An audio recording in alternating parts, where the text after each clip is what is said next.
The Directorate for Priority Crime Investigation, DPCI, wishes to place on record the correct facts regarding media reports alleging that it is investigating the acting National Commissioner. The DPCI confirms that it is not investigating the acting National Commissioner. The complaint received by the DPCI is linked to an existing matter that is currently handled by the Investigating Directorate Against Corruption, HAWKS. In accordance with established procedures and to prevent duplication of investigations, the complaint submitted to the DPCI was referred to HAWKS for further consideration, and the complainant was informed accordingly.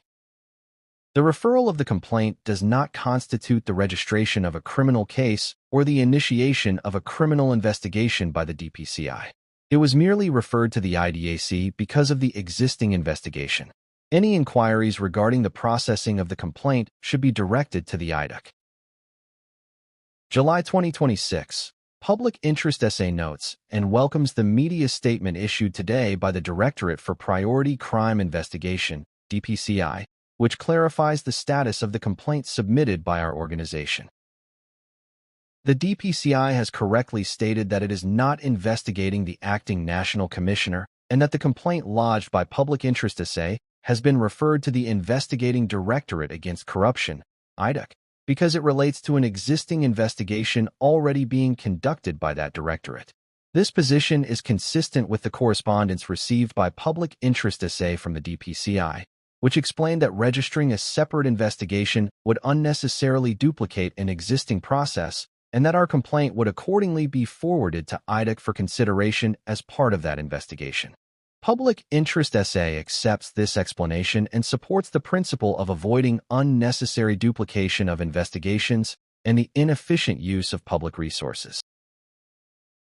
Our overriding concern has always been to ensure that the serious allegations and supporting evidence contained in our complaint receive proper, impartial, and thorough consideration by the appropriate investigative authority, particularly in light of public pronouncements already made on the matter by Acting Minister of Police Firoz Kakalia and the HAWKS leadership. It is therefore essential that the investigation remains evidence-driven, independent, and free from any perception of prejudgment.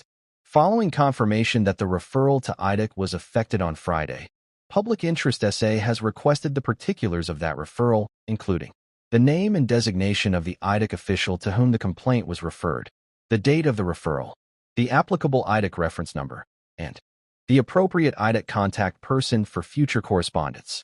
This information is necessary to ensure that any further engagement is directed to the appropriate officials and that Public Interest SA can responsibly monitor the progress of the matter.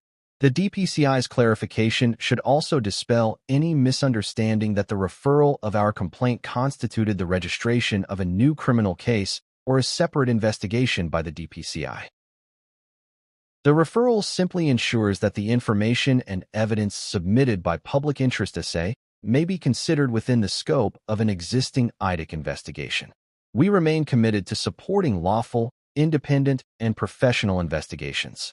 We will continue to cooperate fully with the relevant authorities and will make ourselves available should any additional information or clarification be required. Our objective has never been to seek parallel investigations, but to ensure that credible allegations of corruption and misconduct are thoroughly investigated in the interests of accountability, the rule of law, and public confidence in South Africa's criminal justice system without fear, favor, or prejudice, said Tebogo Kaz, chairperson.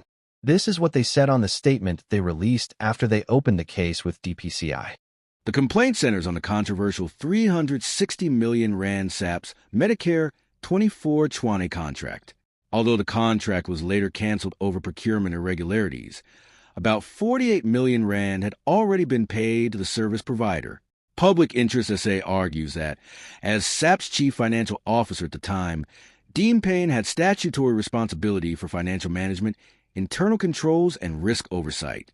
The organization alleges there are reasonable grounds to investigate whether she failed to fulfill these duties despite being aware of concerns and an ongoing internal audit.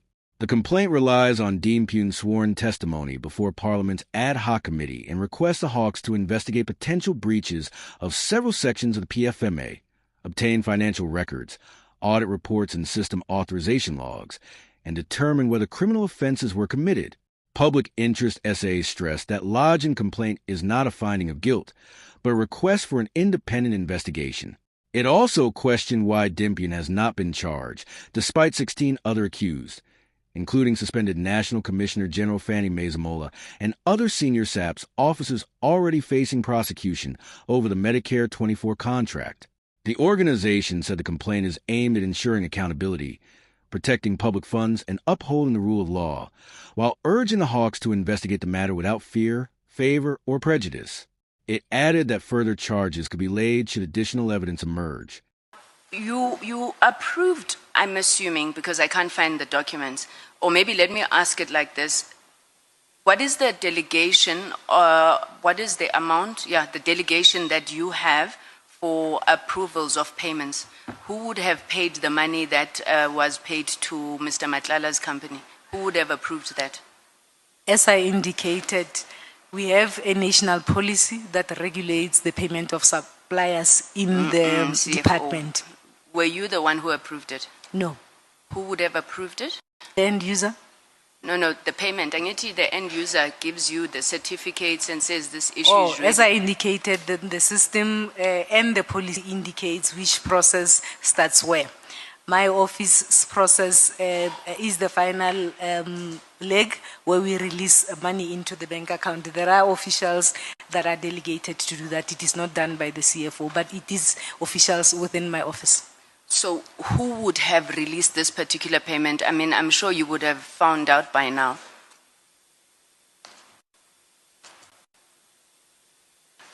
The section that deals with everything medical is headed by a Major General and there's a Brigadier.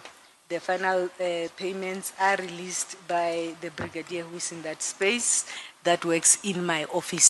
Obviously, that function is in my office and the final payment is done in my office, but it's a Brigadier who is within my office that is delegated to do these payments. Okay, and 50 million you don't look at, it's too small money for the CFO to look at? It was 48, we stopped 48. Other invoices. Okay, 48 is below your delegations? I do not do the actual payment. Okay.